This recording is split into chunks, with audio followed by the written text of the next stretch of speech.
గత 6 months నుంచి మాత్రం తను చాలా గోత్రూ అవుతుంది. అండ్ కొన్ని విషయాలు మాతో క్యాజువల్గా మాట్లాడేటప్పుడు చాలా షేర్ చేసుకుంది తను. అందులో చెప్పాలంటే ఎస్పెషల్లీ తను పెళ్ళైన తర్వాత, శ్రీచరణ్తో పెళ్ళైన తర్వాత చాలా హికప్స్ ఉన్నాయి తన లైఫ్లో. ఎలా అంటే ఎంతసేపు తను అనుమానించడము, లేదా అంటే ఒక టైప్ ఆఫ్ ఓవర్ పొజెసివ్నెస్ ఉంది శ్రీచరణ్కి, అది తను గమనించింది.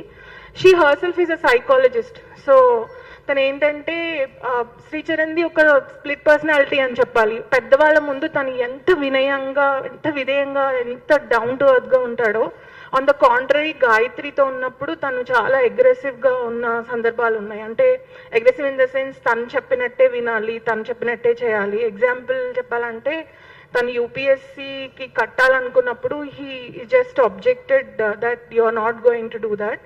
సంహౌ ఇంకా పేరెంట్స్ సపోర్ట్, వాళ్ళ ఇన్లాస్ సపోర్ట్ తోటి ముందుకెళ్ళాలి అని తను డిసైడ్ అయిందనమాట. అలాగే తను ఎక్కడికన్నా వెళ్తే వీడియో కాల్స్ చేయమండము, ఎంతసేపు నువ్వు ఎక్కడున్నావు నాకు చెప్పు అని ఊరికే వేధించడం అలా చేసేవాడు. ఇనీషియల్గా అది తన కన్సర్న్ అనుకుంది, కానీ అది కంటిన్యూస్గా ఒక ప్యాటర్న్ లాగా మారింది తనకి.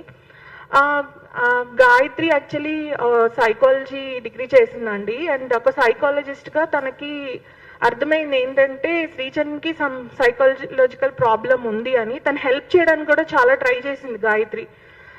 అతనికి థెరపీ అవసరము అండ్ ఎలా తనని అందులోంచి బయటపడేయాలని ఒక భారీగా చాలా స్ట్రగుల్ తను పడింది. ఆ స్ట్రగుల్లో she herself struggled a lot. తను ఎంత హింసించినా కూడా అన్నీ తీసుకుంది మానసికంగా. ఎందుకంటే ఫస్ట్ టూ థింగ్స్, ఒకటి తన వైఫ్, రెండోది ఏంటంటే ఒక సైకాలజిస్ట్గా తనని ఎలా అయినా అందులోంచి బయట పెట్టాలి అని చాలా ప్రయత్నం చేసింది. బట్ ఇప్పుడు ఇదంతా జరిగింది కదండి, ఈ ఇన్సిడెంట్ జరిగినప్పుడు శ్రీచరణ్ బిహేవియర్ అది చూస్తుంటే చాలా ఆశ్చర్యంగా అనిపిస్తుంది.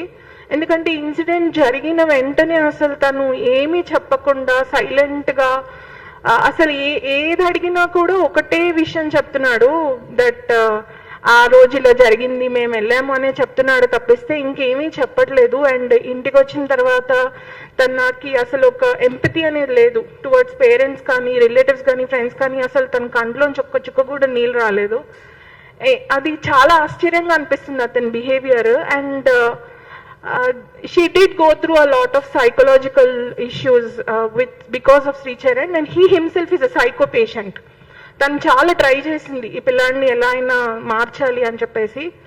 బట్ ఆ మార్చే జర్నీలో it is very unfortunate that we have lost our best friend and she doesn't deserve a death like this. A person like Gayatri should never die like this అనేది నా అభిప్రాయం. ఎందుకంటే she is a gem of a girl. అలాంటి పిల్ల ఇలా వెళ్ళిపోయిందంటే మాకు అసలు digest అవ్వట్లేదు. ఇంకొక చిన్న విషయం, మీడియాకి, సోషల్ మీడియాకి నేను ఏం చెప్పాలనుకుంటున్నానంటే, గాయత్రి ఎలాంటిదంటే మీ ఇంట్లో ఒక ఆడపిల్ల ఎలా పెరుగుతుందో, ఎంత కన్సర్వేటివ్ ఫ్యామిలీ నుంచి వచ్చింది అది, ఎలా పెరుగుతారో ఆడపిల్లలు అలాగే పెంచారు వాళ్ళ అమ్మ నాన్న, ఒక్కరితే ఒక కూతురు. సో దయచేసి ఏది కూడా స్పెక్యులేట్ చేసి రాయొద్దు.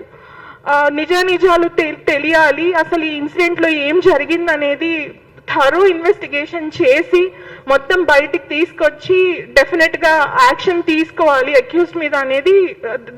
That is all we want to say as friends అండి. Thank you.